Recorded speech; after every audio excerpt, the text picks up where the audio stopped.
Welcome to this video where we will dive into the problem of compiling standard C files and understand the process behind it. When working on projects, we often create custom functions in separate files like utils.c in utils.h.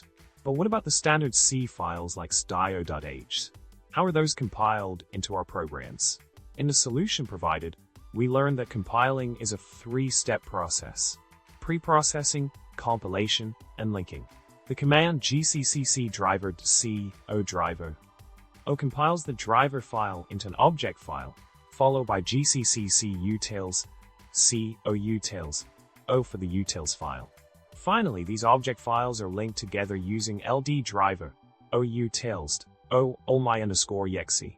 This simple command sequence compiles and links our standard C files efficiently to create the executable. Building on this, the process further unravels as we pre-process the code in the header files. By using gcc driver.c o driver.i and gcc utils c utils.i, we generate the intermediate pre-process files. These files are then compiled into object files using gcc and later linked together with ld to form the final executable.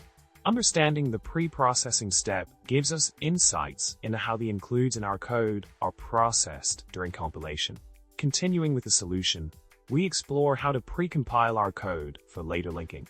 By running gccc utils to c o utils o, and then archiving it with ar rcs libutils.utils and o, we create a static library containing our utility functions. Finally, when compiling the driver code, we include the library using utils to link it with the necessary dependencies and generate the executable. This approach streamlines the compilation process, especially when dealing with multiple source files and libraries. In conclusion, compiling standard C files involve the comprehensive process of preprocessing, compilation, and linking. By breaking down the steps and understanding the role of headers, object files, and libraries, we can efficiently build our programs.